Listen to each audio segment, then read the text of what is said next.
a lot of unique stuff. We've had some tenants, unfortunately, have like psychotic breaks and have had to determine, is this really who they are, or is this a psychotic break, when we're not doctors and they are undiagnosed. And so who are we to say that it is a psychotic break when it's fairly obvious? But, we've had to search down a tenant's mother at risk of like violating the law because we felt like a tenant was at risk for her life.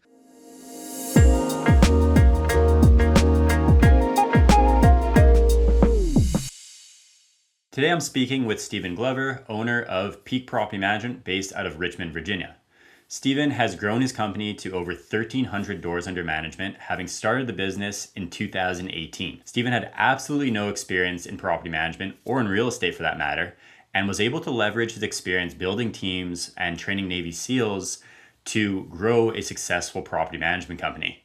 So without further ado, let's hear from Stephen and his experience growing his property management business. Stephen, thank you so much for taking the time to join me today. To kick things off, can you let everybody know a little bit about yourself, your background, your experience in property management? Yeah, absolutely. I'm Stephen Glover. I'm the owner of Peak Property Management. We're located in Richmond, Virginia, and we operate in Central Virginia area. We got started as a third-party management company around 2018, and we currently are at around 1,300 units. That's impressive. So how did you grow to 1,300 doors? Or let's bring it back. So in 2018, basically you started with absolutely no doors. Is that what that looked like? We had a couple, my business partner who had brought me on, I knew nothing about property management, had no real estate background, brought me on because he felt like our market needed a better or a different property manager for third-party assets. And I believed in him and had a relationship with him, and he was successful and a good family man, and I wanted to go into business with him. And so I accepted. At that time, we managed a handful of his units, and they had one third-party client with probably less than 5 doors or so. So that's about the extent of what we started with. Okay, so basically in 2018, you had less than 5 doors. And in 2025, end of 2025, you have about 1,300 doors. So there's obviously going to be a lot for us to uncover while we speak right now. So let's start back from square one. So you have no experience in property management. You are basically asked to join the business from, I'll call it a friend. And how do you go about learning property management and figuring out what you need to do to actually grow and make this a successful property management company? Yeah, so it was a kind of an unconventional mindset. My background is a bit different, but I kind of came into this with an unconventional mindset. And the idea was I can learn any industry and I could be successful if I know how to build teams and communicate in that industry. And so give me now, if it were a tech, product or something like that, maybe not. But if it's like a community-based, market-based service industry, I could be successful because I understand how to build teams and help teams work together efficiently, communicate well, etc. So if I'm able to build elite teams, then I can do that in almost any industry, especially like a service-based industry. And so I accepted the first year, it was in 2018, the first year, more or less, maybe the first 8 months or so, really was focused on learning the industry. I did not know that property real estate investment existed. I didn't know people bought property to invest in real estate at that time. Like, just had never thought about it. It wasn't any part of my world. And so I wanted to learn about property management. I understood that they worked for real estate investors. I listened to podcasts. I met with local brokers. I realized that sales has nothing to do with property management. I talked to all kinds of people in real estate, local network, anything I could find online to learn about it. I then learned that I needed to learn about real estate investing to be a successful property manager. So then I went down the bigger pockets path and everything like that. That was in 2018, tons of meetings, tons of learning, sponge. And then in 2019, we started taking on clients. And I also ended up buying somewhere around 10 to 12 investment properties for myself in 2019 as well. What was your background in that you had the ability to create teams? I spent years working with special operations teams. I was not, to be very clear, I was not in the military. I was not in a special operations unit or anything like that, but I was training to be in one. And I was able to network with some of these guys who are active or retired. They took me under their wing. And for years, I traveled the nation with them, worked with wounded veteran nonprofit organizations, and then also ran a Navy SEALs training company. And so my entire world was around training athletic teams and corporate teams on teamwork, leadership, and communication. And everything I did 24/7 had to do with being and an elite team and building elite teams and operating. And so with that came a very unconventional mindset, thinking unlike many other people think, to get to that level of being in an elite team, such as Navy SEALs, Green Berets, et cetera, et cetera. And I got to hang out with those guys for probably 5 to 6 years, day in and day out, learn from them about their teamwork, leadership, and communication. And then you find out that it applies directly to business, and you could be very successful with that. That makes sense, 100%.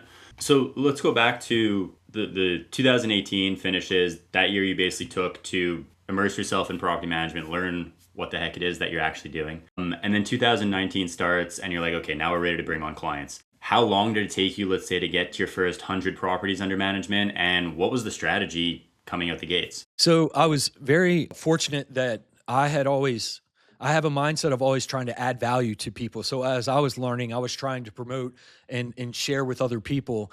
And I had a very good network where we are located. And so I knew a lot of high net worth people that were my good friends. I hadn't done business with them or anything like that. It was just a true friendship. Had a very good network through a fitness community of some companies that I'd run, where I'd helped a ton of people get in healthier and happier and stronger and faster. And so when I went into real estate, of course, you announce it, you talk about it, you have meetings, and those people support you because you supported them for years, expecting nothing in return. And so I don't even remember our first 100. We blew right past it. By January 1, 2020, we had 300 units, and I had to start hiring people. In 2019, I think we hired a maintenance tech. And then in 2020, we started hiring a bunch because we hit 300. But things were rolling. We were moving pretty quickly, largely due to the network that we had. And we also created a reputation of, we were very selective from day one. Part of the agreement with the person that had introduced me to property management was, we will only be the company that we set out to be if we protect our company, if we protect our relationships, protect our time, protect our reputation.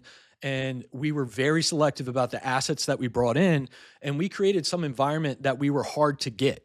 So I would have clients call me, or prospective, I would have leads call me and ask if their properties are something I would consider managing. And we ended up, over the years, we turned down about 4,000 units, which left us at around 1,300. So when you say that you got word out to your network, obviously the network is a huge part of getting you guys off the ground, but what did that look like? Was that calling them, texting them, putting out posts on social media? Like, what does that mean? Yeah, admittedly, I was never good on social media until recently. We've stepped up our game a fair amount, but I should have done content earlier, but I kind of undermined it. I really wanted to meet in person. My skill and my strength was through all of the training I had done to attempt to get into special operations. I learned that I could stay awake for a few days. I could work harder than anyone else. There's a lot more that you could do that you think, than you think you can, right?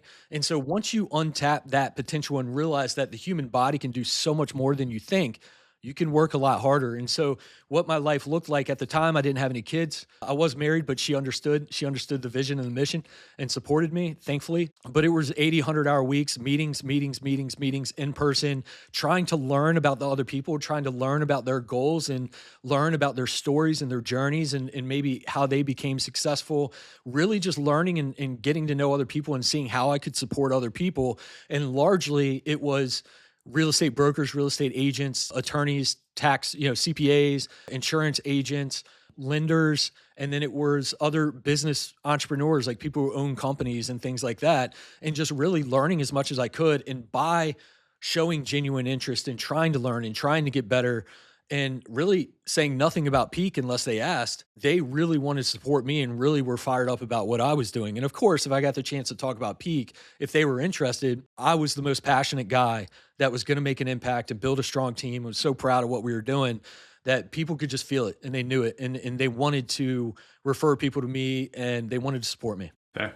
I mean, I can feel the passion just from the way you speak now. So I can only imagine when you're actually in front of a prospective client. So once you hit 300 plus doors after year one, I presume you had a bit more cash flow and there were other strategies you used, because at a certain point your network does run out. Obviously it's very powerful and it got you to a point where at 300 doors, which is something that takes a lot of companies years to get to. But were there other strategies that you started to lean on that helped you grow? Because obviously even going from 300 to 1,300 is a massive jump. Right. So I would say the network carried us largely past 1,000. But we did no marketing and no advertising outside of a website and in some like social media. I didn't have any like brand managers or anything like that for a long time. Now we do. So if you look at our pages now, it's much different. But we did start SEO early. So we started SEO early. That was an investment that we made. We never did pay per click or anything like that. I think we eventually did that actually months ago for a few months, but we basically got to at least a little over 1,000 doors off of a few posts on social media, but largely SEO, doing very well in SEO, and then just organic word of mouth, like getting out there and building relationships and trying to win people over largely by adding value and supporting whatever their goals and their mission was. So our network went a long way, but recently now we are the size that we have to feed the machine. So we're starting a lot more efforts. We've hired a marketing person in-house. We're doing a lot more social media. We're doing a podcast. There's a lot more that's going on now. But early on, the network definitely took us. We did no marketing, no advertising, anything significant to get us to 1,000 doors. It was largely based on relationships. When we got to 300 and 400-ish, the pain that we felt major pain from 400 to 600.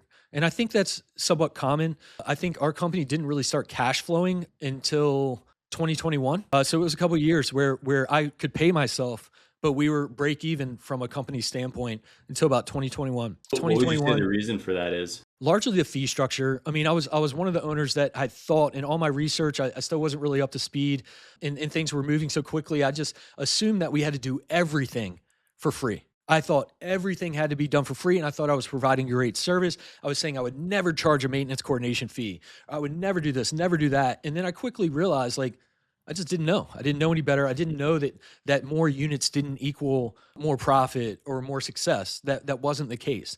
And we were being very selective about what we were taking on, and we were taking on good assets, but still without the right fee structure, it wasn't really providing a good return. And so we had considered in 2020, even though we grew 400% in 2020 and still ended the year break even, which is it's a great sign of like what can happen if you don't have the right pricing structures and the right, structure behind your company.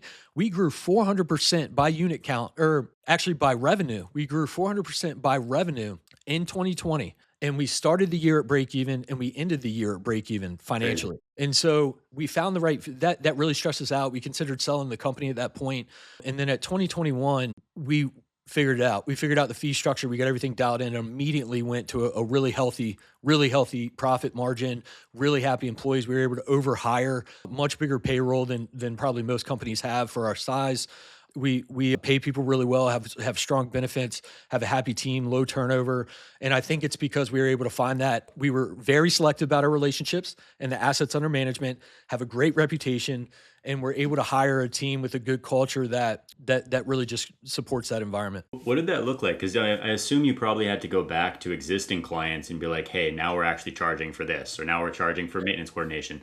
How did those conversations go? Did you lose clients because of that? Were you nervous to do that? Absolutely nervous. Yeah, I'd be lying if I said I wasn't nervous, but I had learned in the past from mistakes that other business owners that I knew had made how to do it and how not to do it. And so I did it very methodically. And we actually had some clients that didn't sign the new agreement. And I just said, all right, you're still clients. Like I didn't terminate them. They didn't want to terminate. They just didn't agree with some of the new. And I would say, honestly, I think it was like 6 units total out of maybe at the time, like 400-ish units that did not agree. So we kept them on as clients. And I looked at it as like, cool, we got a 99% adoption rate on the new agreement. We're good to go. But it was very methodical. It was very strategic. It was very much in the client's best interest as to why we did this. These fees would allow us to hire more people, provide a better tenant experience, provide a better client experience. And to them, it's an extra $20 here or there or whatever. To us, it could change the whole scope of how we operate for them. And I think having those relationships and having the reputation that we did, our clients trusted us and said, hey, you're treating us well. We trust your intent. Let's roll. So you spoke a lot about building teams and people on your team. How many people are on your team right now and what's their role? We have somewhere around like 44 people. So I can't go through all the roles, but and essentially it's a hybrid structure. So it's not necessarily departmental, it's not necessarily pods. We have kind of a unique mix of both. And I think that's one thing that really allows us to do very well in our company, is because I had no preconceived notions of what property management should be when I went in property management. I didn't even know it existed. And so, of course, I'm in NARPM, and of course, I follow what the industry influencers are saying, and I listen and I take it with a grain of salt.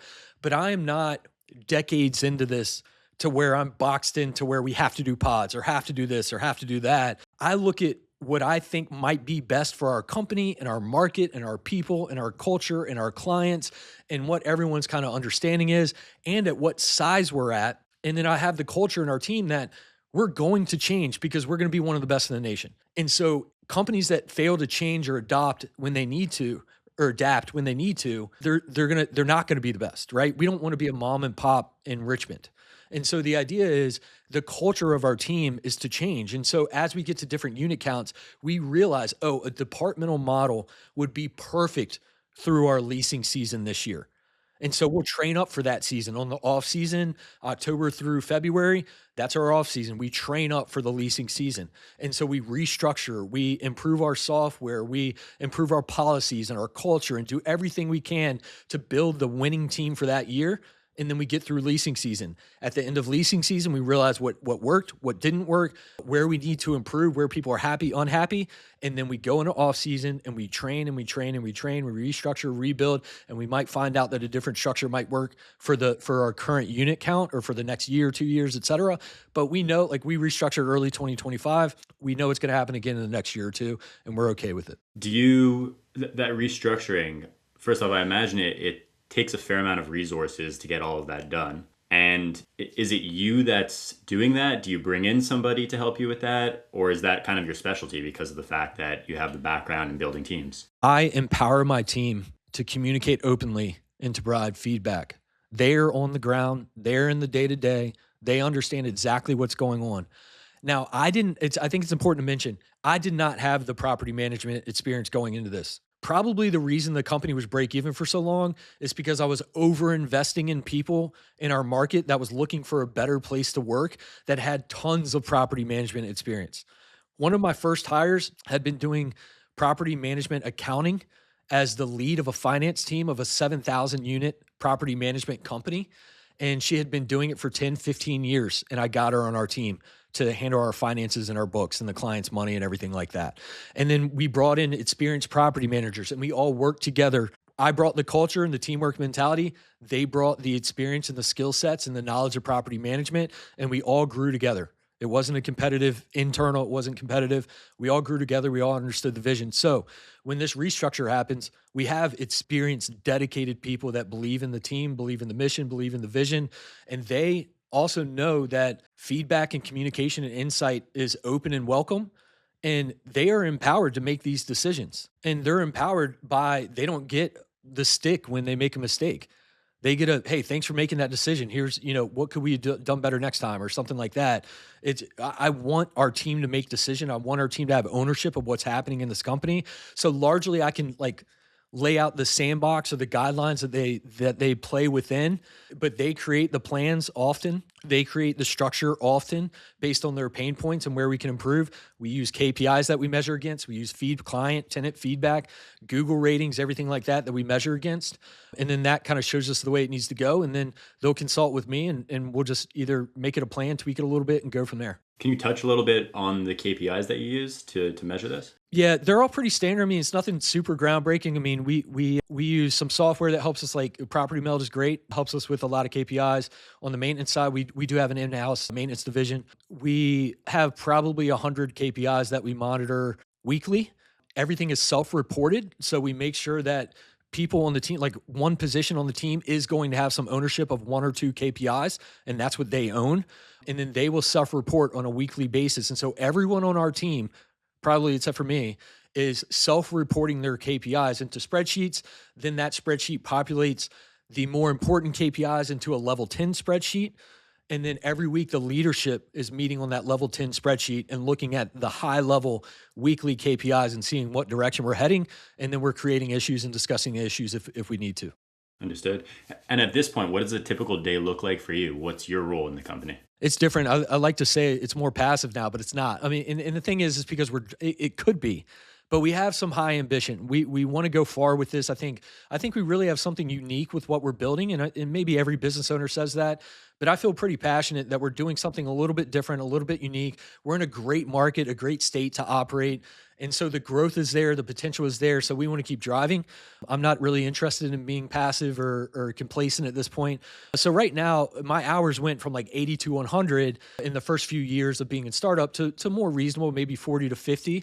I do have a lot more freedom now. I can go hang out with my family if I want. Last night, but some things happen. Like last night, I was up till 2 a.m. working just because we I need think to I get our remember goals, you at right? midnight. So Yeah, so we're all going to do that. We're all going to be there if we want our businesses to win. So there is still some of that from time to time. Definitely, I'm still working hard. I'm still getting things done, but I'm fortunate for having an awesome team to back me up now. and I guess bringing on 1,300 clients, you must have a fair amount of experience in sales. Was it you originally doing the sales, or did you guys bring in a salesperson right away? What does that look like? I think I don't quote me on this, but I think we probably got to like 600, 700 doors under me being the BDM. That was one of the last things I outsourced. I outsourced everything else much faster. I didn't have a risk of outsourcing. I just really, again, you outwork it. If you really want to work hard, you can hire people and you just stay beside them and train them. And then if you hire the right person, it works. So we hired a bunch of people and brought a bunch of people on our team. The last thing I outsourced was BDM. The first hire did not go well. We might have had this person about a year and they brought in maybe one of their doors. The word of mouth flywheel was spinning. I think we brought in about 250 units that year, but I think the BDM really contributed to maybe, I'll just say 5 or less of those. And we paid this person for a year. And so after that, we had to change things. We brought in another BDM who, again, to my motto, had spent 8 years in the industry in the same market. We were very blessed to get him on our team. He is now our director of sales. We now have 2.5 BDMs on our team. So he still does the BDM work. We've hired another full-time BDM, and we have another kind of half BDM, half operator, kind of splitting roles on our team that's under our current director of sales right now. And what does your typical sales process look like? Let's say the lead comes in. Are you trying to close them on that first call? Is that first call more of an intro call where you then bring them to a second call? What does that look like for your company? It's varied over the years for sure. So, but I think as we've learned more, it's more of a discovery first. We got to make sure you're the right fit. You have the right intent. You're going to allow us to operate. You're going to give us the freedom. We have the same goals and strategies in mind. We're aligned in that way. Our values are aligned. And of course, like the easy, like geographical, does it fit and stuff like that. So once we've established all that in the discovery call, it also should give us all the information we need to close because we've learned about their strategy. We learned about their goals. We learned about their intent. We've learned about their values. So now we have all this information. We can mirror exactly that in our sales pitch, the next conversation, whether that's on site or virtual or over a phone call or whatever, or an email sending the agreement and saying, here's all the things that we believe in and value, and this is what we're going to do for you.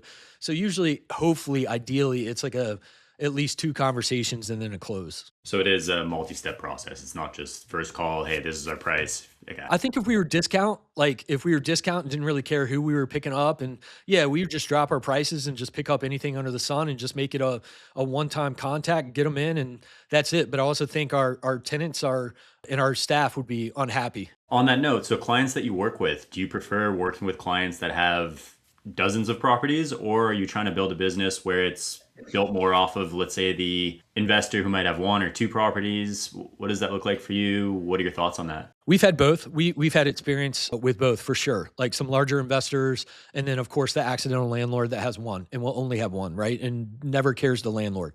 I think we could work with both. We welcome both. My preference is the smaller investor or accidental landlords. The investors that have 100 plus units, it's a real strain on your company, and they typically, not always, because we not always. There's some incredible investors that will allow you to work and allow you to operate. Like let's say the heart surgeon that hires you to manage his 100 units, and he's passionate about heart surgery. He's not. He has investments because he has a really high income. He's not full-time investing. And so he wants to go do heart surgery and save people's lives. He wants us to manage his property. That's a cool fit. That's good. The investors that's all they do and they have 100 units, that gets really difficult because they try to make you their team. and they try to mold how you do things into their processes. So you got to set the boundaries early if you do take those. But I think by way of profitability and scalability, while it seems like it would be easy to scale by getting massive clients and doing it quickly, I think slow and steady is the right way to do it with the right relationships. And so we have really been focusing on the 1 to 4 unit properties, and then the clients that have 20 or less 1 to 4 unit properties. Yeah. That's I mean, that would be ideal for us. naturally you're increasing your enterprise value and your overall attraction to buyers if ever one day you did want to exit, because there's a lot less risk with the business. If you have half of your properties under one owner, that owner leaves you, all of a sudden you just lost half your company. So there's pros to it from that side as well. So during your time in property management, what would you say is the craziest story or experience that you've encountered? So fortunately, I got out of the like being a property manager within the first like probably 2.5 years, and we hired staff to come in. But the stories I've heard, the craziest ones I can't say on air. There's some wild, ridiculous things that we've seen. But as you could imagine, dead bodies, drugs, FBI raids, Secret Service raids. We've seen, yeah, a lot of unique stuff. We've had some tenants, unfortunately, have like psychotic breaks and have had to determine, is this really who they are, or is this a psychotic break, when we're not doctors and they are undiagnosed. And so who are we to say that it is a psychotic break when it's fairly obvious? But we've had to search down a tenant's mother at risk of like violating the law because we felt like a tenant was at risk for her life, and she wasn't acting normal, and she basically was shattering windows every day in her unit and then asking for them to be repaired, and she was getting injured and things like that. And so we've had to step in and like risk crossing some lines to get her help. And it turns out she went in to get help after that.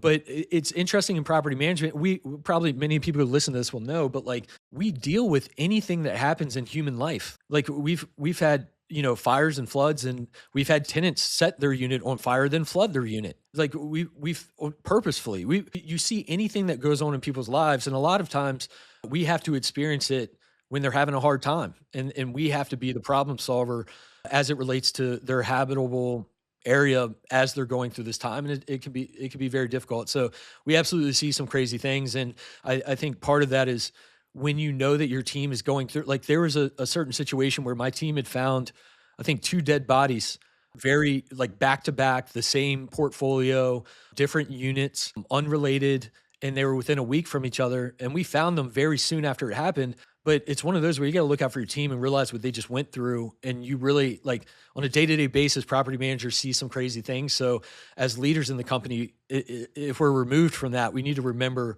to give them their mental break and so they can still enjoy working for your company. For sure. That's crazy. Definitely not things that I have to encounter in my day-to-day job. Right. As a property manager, it's something that I've heard of more often than I guess you would like to. So let's shift gears a little bit. How do you invest your money at this point? Is it all going back into the business? Is it buying real estate? Is it in the market? Like, what does that look like for you? So I bought out I had, started with a business partner and then had brought in multiple capital partners to be sure that the company was well capitalized, because I didn't have any capital when I started personally. So I wanted to be a responsible business owner and make sure there was capital backing. So I had brought in other partners. Since a big investment I made was buying them out completely. So I'm 100% owner. So that was a big investment that I made. I believe in the company and the direction we're going. And I wanted to open up space for the teammates, the people that are helping me grow this, to eventually have equity in the company. And so that can happen if I have 100%. So it kind of paved the way for that. That was a large investment, but of course, properties, like whether it's seller financed or doing the BRRRR method or buying distressed properties and fixing them up, not big into like flipping or wholesaling or anything, but definitely buying real estate, investing in IRAs, like self-directed IRAs. Eventually we'll do some private lending out of that.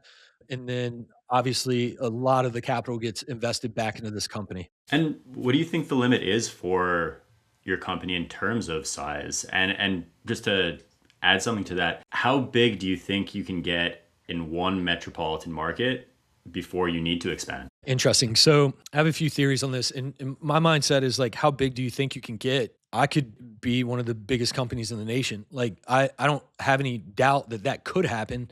I don't want it to happen. That doesn't align with my values. I think what's possible is different than like, what are we trying to do or what do we want to do, right? I have no doubt that if I wanted to bring in all kinds of investors and capital and money and start acquiring all these companies, like we could get very large, but that's not the goal, right? And so the goal is to maintain the reputation that we have. We have 1,300, over 1,300 reviews on Google at a 4.8 rating. We have a very good community reputation outside of Google. We want to maintain the reputation, maintain the relationships, maintain our team's happiness, but we do want to impact more people. And so we have a goal to get to 5,000 units in the next few years.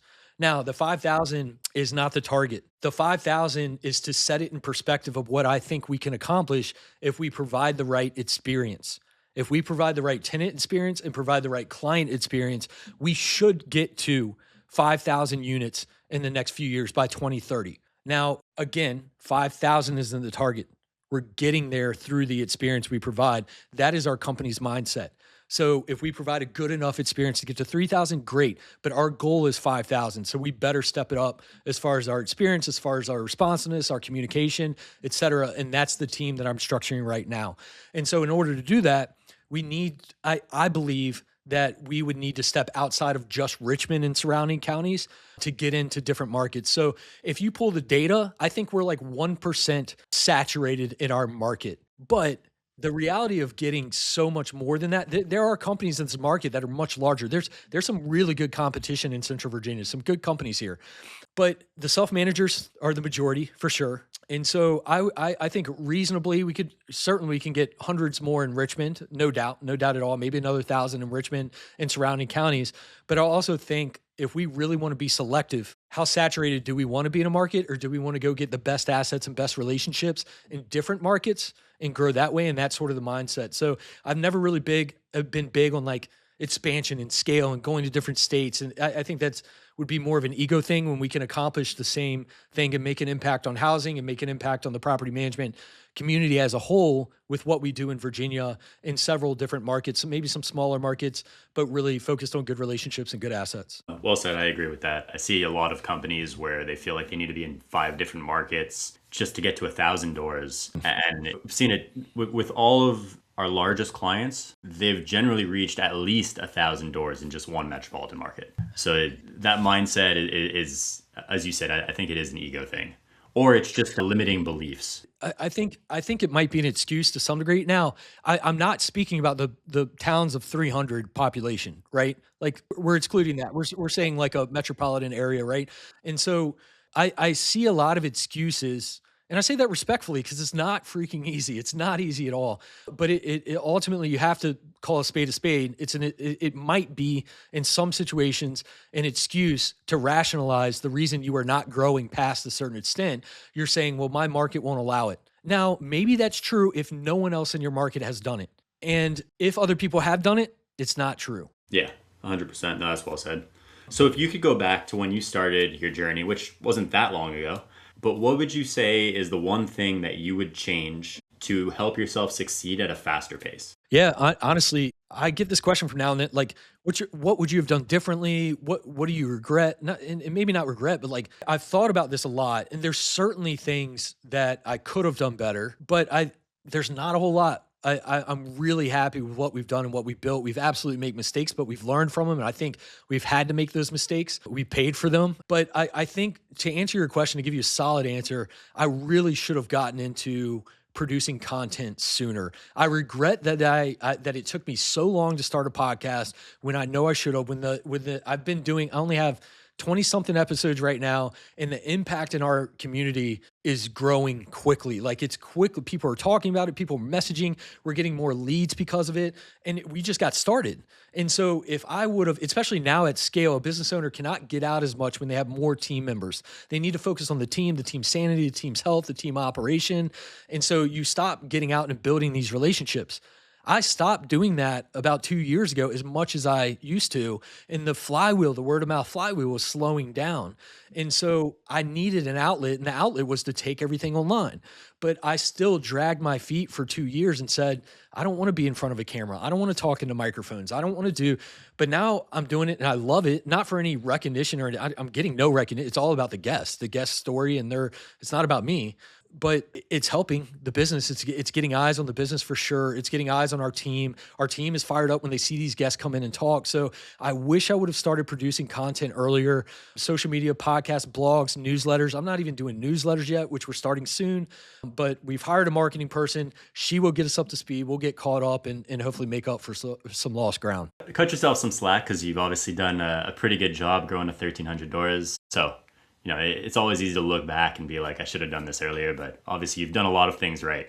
No one's going to do everything perfect. Thank you so much for taking the time to speak with me, Steven. For anyone that would like to reach out to you, what's the best place for them to do so? Yeah, I think social media probably is best, like LinkedIn, obviously Stephen Glover, Peak Property Management. The podcast is the Virginia Investor Podcast. If you can find my personal social media on Facebook, Instagram, LinkedIn, then you'll find the podcast, you'll find the company page, and you can see some of the stuff we're putting out, some of the content and everything. But that's the best way to get in touch with me. Just connect on there. Love meeting other professionals, especially if we lift each other up, support each other, and help each other win in whatever market we're in. Awesome. Thanks so much, Steven. I appreciate it, man. Thank you.